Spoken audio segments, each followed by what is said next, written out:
Tidaklah cerita, referensi, kisah-kisah orang soleh, nabi-nabi terdahulu, cerita-cerita dalam Al-Quran itu sebagai penguat fuad.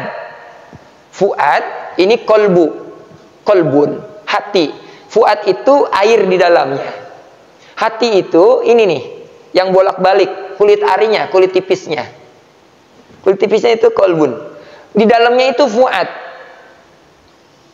Ya. Yang di dalamnya lagi ada intisarinya namanya albab. Ada jamaknya itu albab, kalau apa singlenya apa mufradnya itu adalah lubun. Makanya ada ulul albab. Lubun kalau bahasa Indonesia diserap jadi lubuk. Kalau udah ngomong lubuk itu nggak usah lubuk hati yang paling dalam, karena lubuk itu bagian hati intisari yang paling dalam.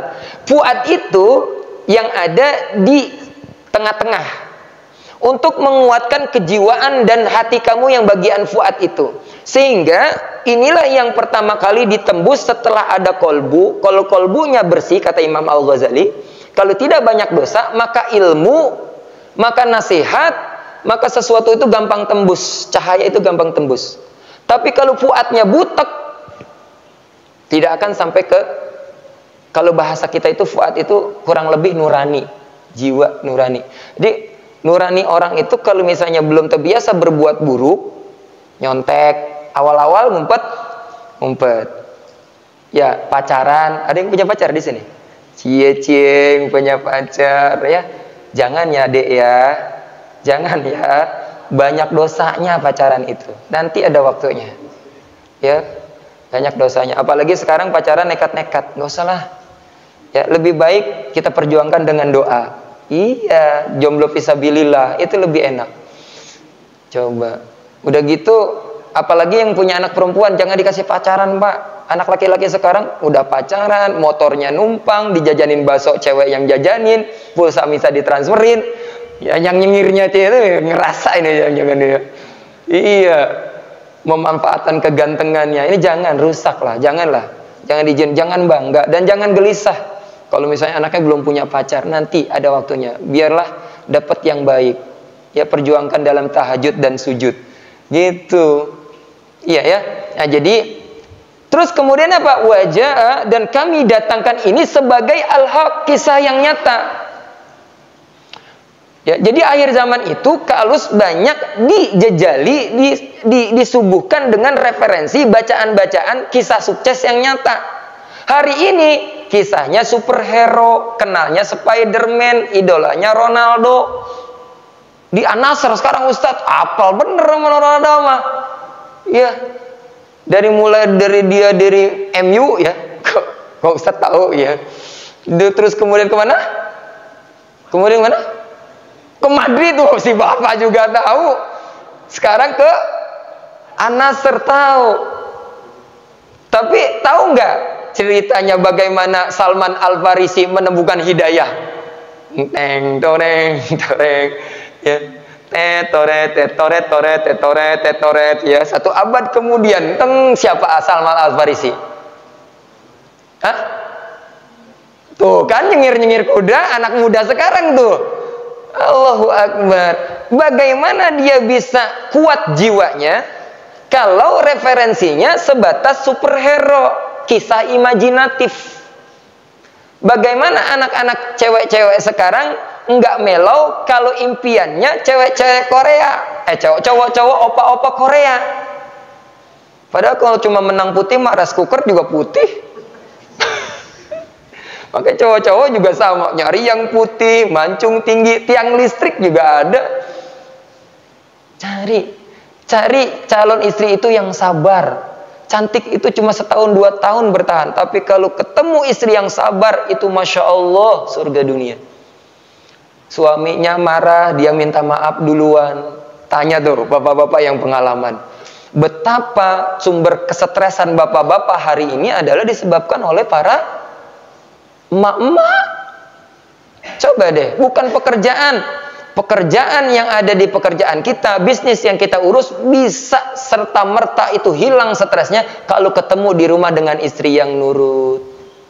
Istri yang soleha, setiap kali datang udah berdandan, senyum di wajahnya, nggak pernah nginepin masalah. Qadarullah nggak ada ibu-ibu hadir di sini ya. Itu nggak boleh ibu-ibu tuh nasihatin Pak, kalau ada istrinya sampai bapak lagi marah, terus sampai besok belum minta maaf, itu terlaknat. Maka kata Nabi, sebaik-baiknya wanita itu kalau ada masalah, konflik dengan suaminya, maaf ya bang, maaf ya pak, maaf ya ayah, mungkin ibu salah. Tapi karena saya sekarang berhadapan dengan bapak-bapak, bapak-bapaknya harus membimbing. Dan bapak-bapaknya juga harus seringkali nurunin level. Karena memaafkan, nah nanti kan kita bicaranya kalau sebenarnya kepada hasil takwa, itu akan, takwa itu ciri utamanya adalah salah satunya pemaaf. Kalau dari suami ke istri itu untuk memaafkan memang berat. Yang timbul itu karena saya berkuasa, karena saya pemimpin, karena saya mas'ul. Betul tidak, Kang? Ya, betul. Makanya ngajinya dua-duanya, bapak-bapaknya rajin ngaji, ibu-ibunya rajin ngaji. Untuk membina anak-anaknya jadi klop. Ini kalau nggak berimbang, kalau ibu-ibunya doang yang ngaji, ya capek ibu-ibunya. Cobalah bapak-bapak setelah itikaf ini, setelah Ramadan jadi takwa, jadi berubah. Jangan di rumah cuma pakai singlet. Tiap hari pakai singlet sampai maaf celana pendek, udah robek-robek, bau kelek. Aduh. Pengen istrinya berdandan, ya. Ya, tapi dia sendiri tidak melakukannya. Nah, kemudian sampai mana tadi? Sampai surat apa? Surat Hud. Kemudian apa? Satu, diambil mauizahnya, diambil pelajaran yang baiknya, dibuang atau jadi peringatan zikr. Ya, zikr itu peringatan. Jadi kisah-kisah misalnya, oh Abu Lahab begini. Hari ini kan kita enggak. Sama Abu Lahabnya benci, tapi sifatnya kayak Abu Lahab. Itu maksudnya. Jadi ketika membaca sirah, diceritakan ustadz, dikisahkan ustadz, bagaimana ketika Nabi Ayub menghadapi anaknya, oh penuh kemaafan, ya, ke istrinya walaupun ditinggalkan ketika dia sakit, bagaimana, apa yang diucapkan? Apa doa Nabi Ayub ketika sakit? Rabbi inni masaniya durru wa anta arhamur rahimin. Jadi pendek katanya gini, kalau mau bahagia, cari referensi di Al-Quran tentang peristiwa dan kejadian atau masalah yang kita hadapi, maka kalau kita bisa plek seperti itu, maka kemudahan-kemudahan dan keberuntungan seperti orang-orang soleh itu bisa terjadi dalam kehidupan kita. Kalau ada orang yang ngomongin bagaimana, oh kisahnya fitnatul kubro, bagaimana Sayyidatina Aisyah yang difitnah, oh ternyata enggak ada tuh. Makanya kalau sekarang ibu-ibunya referensinya Aisyah radhiyallahu anha, itu enggak ada tuh yang cap misalnya ngontrog teh ngelabrak. Nah itu enggak ada. Ini kan aduh sama ibu tetangganya ngelabrak, diomongin sedikit langsung didatengin, di berantem dan sebagainya. Enggak ada. Apa yang dilakukan? Diam dan meminta. Wallahul musta'an. Cukuplah Allah sebagai penolongku. Bagaimana sikapnya Nabi Yakub ketika tanda kutip ditipu oleh anaknya ketika menjerumuskan Nabiullah Yusuf. Anak-anak muda nih, baca Nabi Yusuf, ambil apanya? Mauizahnya. Bahwa Nabi Yusuf itu sama seperti hampir mirip kisah Salman Al-Farisi kan? Ya tidak? Dari yang kaya, terus dia belajar seorang majusi, terus kaya, terus kemudian melihat ada orang Nasrani belajar kepada pendeta, dari pendeta dia ditipu, terus kemudian sampai dia dijual, diperbudakan mirip Nabi Yusuf. Betul tidak? Iya enggak? Makanya Nabi Muhammad ketika ada Amul Huzni, setahun kesedihan, diturunkannya surat Yusuf. Bagaimana Nabi Muhammad? Ya Muhammad, kamu itu diusir, disakiti oleh kaummu. Nih, Nabi Yusuf disakiti, dihianati oleh saudaranya sendiri. Maka adik-adik, remaja masjid yang muda-muda, itu kalau ada gadis yang suka, bukan karena semata-mata antum ganteng. Tapi itu ujian. Jadi kalau udah mulai ada cewek yang mulai deketin, PDKT, mulai nembak, itu ujian buat kamu. Kalau lulus, maka kesuksesan. Ya enggak? Nabi Yusuf dibuang, menderita enggak? Dibuang ke sumur, ya enggak? Dibuang tuh, dibuang. Terus akhirnya dijual. Jadi budak. Kenapa sih mandangin Ustadz begitu amat ya? Ya, terus kesima ya, Masya Allah. Ini penting beneran. Kenapa? Karena banyak maaf yang mengakhiri hidup, yang bunuh diri, yang ngelem. Pernah ada temennya di sekolah ngelem? Ada yang lihat? Enggak. Tapi tahu ya, ada yang suka ngelem. Ya akhirnya ke narkoba. Bulan puasa, mudah-mudahan di sini nggak ada. Di Bekasi Pak, bulan puasa habis sahur tawuran. Cuma gara-gara lewat masang petasan gitu ya, lewat ngelihat doang, langsung melongken aing, padahal bukan melongken deh, itu mungkin kenal mau nyapa nggak berani, tawuran. Kenapa? Karena referensinya MMA ya, atau film Hollywood, atau film Korea, ada apa? Yakuza, kan film-film segitu sekarang. Apalagi sekarang model masuk Netflix yang nggak ada sensornya, kekerasan, menggal orang, berkelompok. Di sini mah nggak ada kan? Masjid yang ini kenal semua, alhamdulillah. Ini anak-anak baik semua di sini, dan di luar juga, ya, ya kan?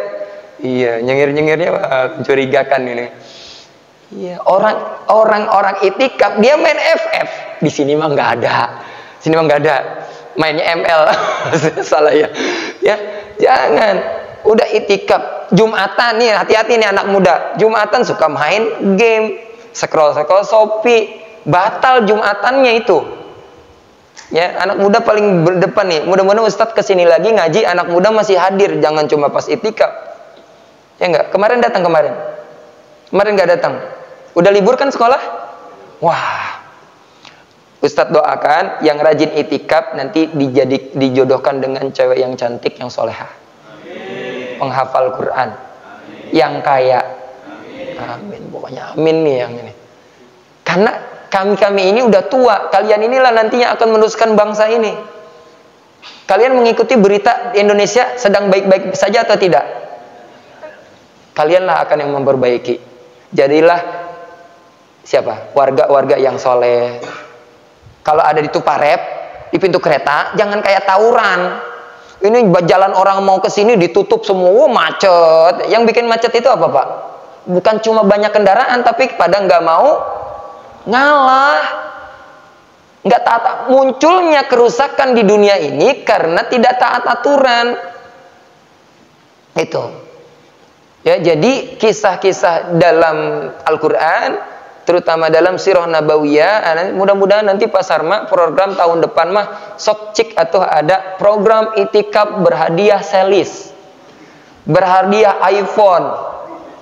Harus diprogramkan dari program Pak Agus, ya Pak Yopi atau Pak siapa, Pak bapak-bapak yang lain. Nanti kan mulai nyari anak-anak ini digerakkan cari sponsor. Buat siapa? Buat anak-anak juga.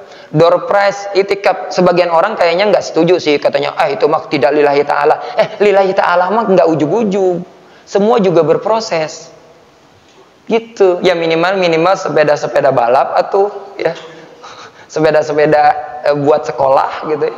Atau apalah nanti coba ya Pak Agus ya, bisa ya berkembang nih Pak ya, didukunglah pokoknya 10-20 ribu mah didukunglah buat anak-anak muda. Iya, karena apa? Karena jangan sampai anak muda ini mengulangi sejarah kita. Sejarah yang mana? Sejarah tonglah akhir zaman teh cuman perkara kecil-kecil ribut. Di musola jeung di masjid ribut, gimana di luar? Iya enggak Pak? Ya enggak Mak? Iya. Di musola jangan ada lagi, jangan dulu ini yang enggak setuju musola, ini yang setuju musola, janganlah. Gitu. Ini yang blok sana, blok sini nggak ada, bersatu. Kalau di musolanya nggak bisa bersaudara, nggak bisa guyub, kumaha di luar musola? Gitu. Nah kemudian tadi ya